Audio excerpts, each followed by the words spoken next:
And so the rep who mentioned Kiss and Motley Crue earlier in debate, I'm going to push the envelope a little further, and I'm going to use rock and roll to explain to people why this is such a good bill. So a lot of you know that my son down at Florida Atlantic, he's a rock drummer. And so during the COVID pandemic, they were holding these things called rock and roll fantasy camps. They held it down at the Hard Rock down in Hollywood, Florida. And so my 18-year-old son took his hard-earned money that he had earned from playing gigs, and he signed up for rock and roll fantasy camp right here in Florida for the promise of being able to play a gig at the Hard Rock with members of Judas Priest, Iron Maiden, and Megadeth. After he paid, a couple $1,000, a month or two later, this organization in California calls us, and they say, your son needs to be vaccinated or he can't meet his idols, and he will not be allowed into the event. And of course, this was unexpected. This was not in any of the contract or anything. So I call him back and I say, well, hey, listen, I'm a doctor and we don't really do things that way in Florida. It's a patient's choice. It's individual liberties, individual rights. And the answer I got was, no, you need to decide in an hour whether your son's going to get vaccinated or not, or he can't come. Now, of course, to an 18-year-old who's expecting to meet his childhood idols, you could have told him he needs to hop in his car and drive off a cliff if he wants to meet Dave Mustaine, and he may have done it. So to him, it really wasn't much of a choice. It was really more of a coercion. So for that reason, and for that reason alone, my son chose to get vaccinated.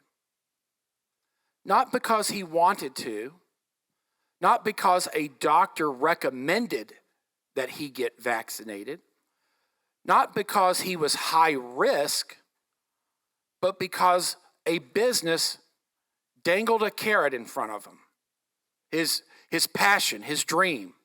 And they said, you can't get here unless you make a healthcare decision that we want you to make. Now, the story doesn't end there because he did get vaccinated. And of course, as you know, these COVID vaccines, they're not 100%.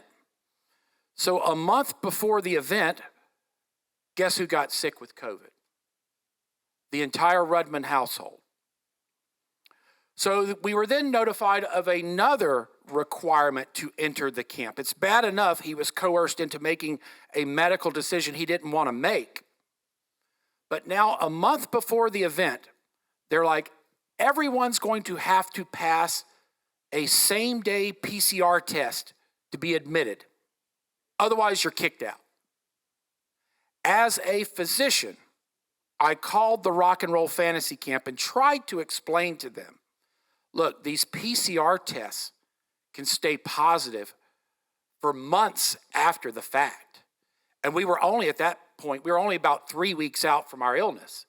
So there was a pretty good likelihood that even though we were recovered and we were fine, we were of no threat, no risk to anyone, there's a pretty good likelihood that we weren't going to pass that test. So we drove the 12 hours down to Boca Raton.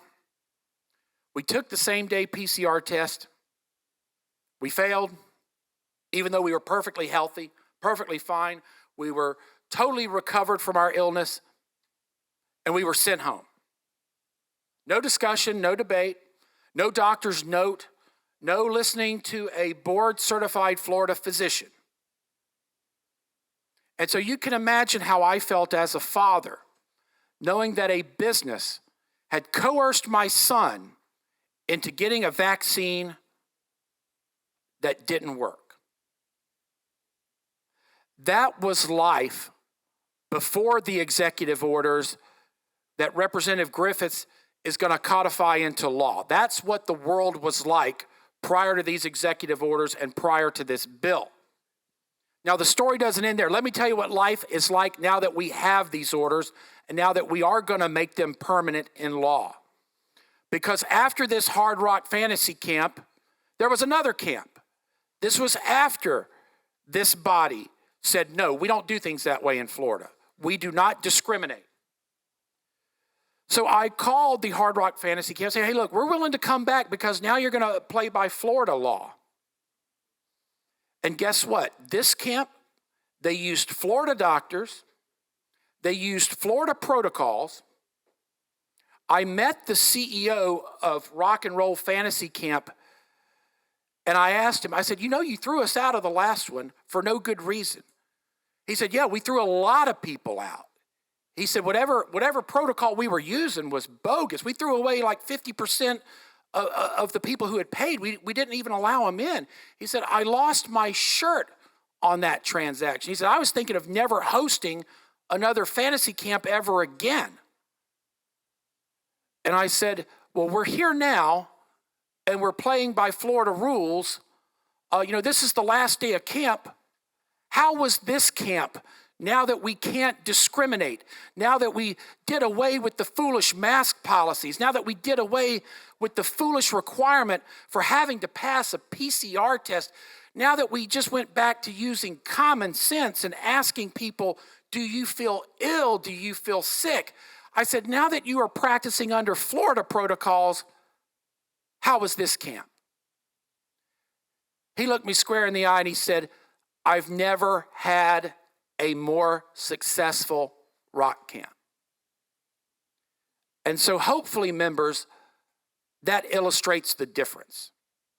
I gave you an example of what life was like before this bill, and I gave you an example of what life will be like after this bill. And thank you, Representative Griffiths, for codifying this into law, because we do not want to go back to those days where people were being discriminated against because of their personal, individual health choices. Thank you, Rep.